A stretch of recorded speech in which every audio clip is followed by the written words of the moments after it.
من الشیطان الرجیم بسم اللہ الرحمن الرحیم۔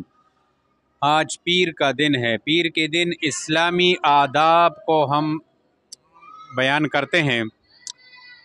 پچھلے پیر کو ہم نے سلام کے متعلق آداب آپ کو بتائے تھے کہ سلام کے آداب کیا کیا ہے۔ آج بتائیں گے مجلس کے آداب کیا ہے۔ یہ ایک مجلس ہے، اس میں ہم بیٹھے ہیں نا، یہ ایک مجلس ہے، یا آپ باہر اپنے ساتھیوں کے ساتھ بیٹھے ہوئے ہیں، 3-4 ساتھی ایک جگہ اکٹھے بیٹھے ہیں، آپس میں باتیں کر رہے ہیں، تو اس مجلس کے آداب کیا ہے۔ اور اسی طرح آپس میں بیٹھے تھے، تیسرا آدمی آ گیا تو پھر کیا کریں گے، سمجھ آ رہی ہے۔ تو مجلس کا بیٹھنا، اس کے آداب کیا کیا ہے، اس میں چند باتیں ہیں، توجہ سے دھیان سے سنیں۔ حضور اکرم صلی اللہ علیہ وسلم نے فرمایا کہ مجلس امانت کے ساتھ ہے۔ کیا مطلب؟ مطلب یہ ہے کہ مجلس میں جو باتیں آپ نے سنی، ان کا دوسری جگہ نقل کرنا امانت داری کے خلاف ہے اور گناہ ہے۔ مثلا آپ 3-4 ساتھی آپس میں بیٹھے تھے، آپ کوئی خصوصی بات کرتے تھے اور آپ نے آپس میں ایک دوسرے کو بتا بھی دیا کہ باہر کسی کو یہ باتیں نہیں بتانی ہے، پھر ان دوستوں میں سے کوئی دوست ان سے اٹھ گیا اور جا کے اور لوگوں کو بتانا شروع کر دیا کہ یہ ایسے ایسے باتیں کر رہے ہیں، تو مجلس کی باتیں یہ امانت ہے۔ جو کوئی خصوصی بات ہو، گناہ والی بات نہ ہو، اگر کوئی گناہ والی بات ہو، مثلا کسی کی قتل کا مشورہ ہو رہا ہے، تو پھر تو بتانا پڑے گا لوگوں کو کہ یہ یہاں پہ میں بھی ان کے ساتھ بیٹھا تھا، یہ تو کسی کو قتل کرنے کا مشورہ کر رہے ہیں، یا یہ چند ساتھی بیٹھے تھے، میں اس کے ساتھ بیٹھا تھا، یہ کسی جگہ ڈاکہ ڈالنے کا مشورہ کر رہے ہیں، پھر تو بتانا پڑے گا لوگوں کو۔ لیکن اگر ایسی باتیں نہیں ہیں تو پھر باہر لوگوں کو مت بتایا کرو۔ یہ مجلس کی باتیں یہ امانت ہے، امانت میں خیانت گناہ ہے۔ سب سمجھ آ گئی؟ خبریں پوچھ لے خپل کې مې کومې خبرې کړې وي کنه، هغه بور چوته ما او ته به نور دوستان خپاشي چې تو دا خبرې ویلې وکي۔ نمبر 2، کسی کو اس کی جگہ سے اٹھا کر خود نہ بیٹھ جانا۔ مثلا آپ آ گئے تو مجلس میں جگہ نہیں تھی، آپ نے کسی کو بتا دیا کہ یوشا آپ کو کوئی باہر بلا رہا ہے، اور بلا نہیں رہا تھا، آپ کا مطلب تھا کہ یہ اٹھ جائے میں اس کی جگہ پہ بیٹھ جاؤں، وہ بیچارہ اوپر چلا گیا اور آپ اس کی جگہ پہ بیٹھ گئے، وہ آ گیا کہ باہر تو کوئی نہیں تھا، آپ کہہ رہے کہ مجھے کیا پتہ نہیں کون تھا، جھوٹ بول کے اپنے لیے جگہ بنا لیا۔ تو بس جو جگہ ملے وہیں پہ کھڑے ہو جاؤ، اگر بیٹھنے کی جگہ ہے تو بیٹھ جاؤ، کسی کو اٹھاؤ مت اس کی جگہ سے۔ سمجھ آ رہی ہے؟ یہ مجلس کے آداب کے خلاف ہے۔ تیسری بات، بیٹھنے والوں کو چاہیے کہ آنے والوں کو جگہ دینے کے لیے مجلس کشادہ کر لے۔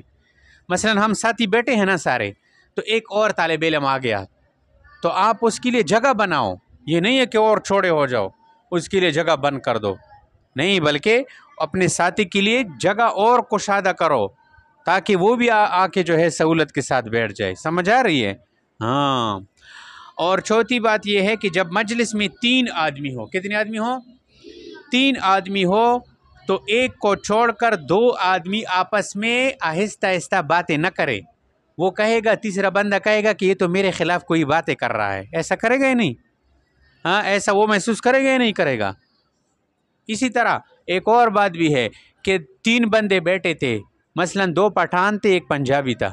اب پنجابی کو پشتو سمجھ نہیں آ رہی تھی، تو پشتو والوں نے 2 آدمیوں نے آپس میں پشتو میں باتیں شروع کر دی، تو یہ پنجابی یہ کیا، یہ سمجھے گا کہ یہ تو پتہ نہیں آپس میں انہوں نے پشتو میں باتیں شروع کر لی، میرے خلاف کوئی باتیں کر رہے ہیں۔ سمجھ آ رہی ہے؟ یا کوئی اس طرح جو بھی ہو، تو کسی ایسی زبان میں بات نہیں کرنا چاہیے کہ جس سے دوسرے کو سمجھ نہ آئے کہ یہ کیا بول رہے ہیں، کہ میرے خلاف کوئی باتیں کر رہے ہیں۔ تو یا تو ساری اردو بولو، اور یا اس کو بتاؤ کہ ہم آپس میں یہ بات کر رہے ہیں، تاکہ اس کے دل میں کوئی بات نہ آ جائے۔ سمجھ آ گئی اس بات کی؟ پتی خبریں پوچھ ہے کا نا؟ 5ویں بات، کسی شخص کے لیے حلال نہیں کہ 2 شخصوں کے درمیان بغیر ان کے اجازت کے بیٹھ جائے۔ اب سامنے 2 بندے بیٹھے تھے، وہ آپس میں کوئی بات کر رہے تھے اور آپ جا کے اس کے بیچ میں بیٹھ گئے، تو یہ ادب کے خلاف ہے۔ آپ نے جا کے، آپ کو جانے کا کیا حق تھا؟ آپ ان سے اجازت لیتے کہ بھئی اگر تمہاری اجازت ہو میں تمہارے ساتھ بیٹھ سکتا ہوں، تو اگر وہ کہے کہ آؤ بیٹھو تو پھر تو بیٹھ جاؤ. اگر وہ کہے بھائی تھوڑی سی انتظار کر لو، ہماری کوئی خصوصی بات ہے، آپ تھوڑا سا رک جاؤ، تو پھر رک جایا کرو، پھر مت جایا کرو. شاید وہ کوئی اچھی کوئی اپنی پردے والی بات ہو ان کی. سمجھ آ گئی اس بات کی. اسی طرح مجلس میں سب لوگ متفرق نہ بیٹھے بلکہ مل مل کر بیٹھے. یعنی کوئی ادھر بیٹھے ہو، کوئی ادھر بیٹھا ہے. جب مثلاً استاذ نے کہا کہ آؤ سب مل کر بیٹھو، تو پھر جیسے آپ بیٹھے ہیں تو ایسے بیٹھنا چاہیے. یہ نہیں کہ کوئی ادھر کھڑا ہے کوئی ادھر کھڑا ہے، کسی کو کہو کہ آؤ قریب قریب بیٹھ جاؤ. سمجھ آ رہی ہے؟ تو جب مل بیٹھ کر کہنے کا بیٹھنے کو کہا جائے تو پھر مل بیٹھ کر یہ کرنا چاہیے. 7ویں بات یہ ہے کہ جب کوئی مسلمان بھائی تمہارے پاس آئے تو جگہ ہونے کے باوجود اس کے اکرام کے لیے تھوڑا سا ہلے. مثلا جگہ ہے اس کے لیے، کوئی دوسرا بندہ آ گیا، اس کے لیے جگہ ہے مجلس میں، لیکن پھر بھی آپ تھوڑا سا اکرام کے لیے ایسے تھوڑا سا ہلے، کھسک جائے تھوڑا، تاکہ اس کا بھی اکرام ہو جائے. سمجھ آ رہی ہے؟ یہ نہیں ہے کہ آپ اور بھی اتنا ہو جائے کہ بھائی ہمارے پاس جگہ نہیں ہے ادھر مت آؤ، تو یہ صحیح نہیں ہے. سمجھ آ گئی؟ اور 8ویں ادب یہ ہے کہ ہر چیز کا سردار ہوتا ہے. کیا؟ ہر چیز کا سردار ہوتا ہے، اور مجلسوں کے سردار وہ مجلس ہے جس میں قبلہ رو ہو کر بیٹھا جائے. تو اگر کوئی جگہ ایسی ہو جس میں قبلہ رو ہو کر بیٹھنا ہو تو پھر قبلہ رو ہو کر بیٹھنا چاہیے.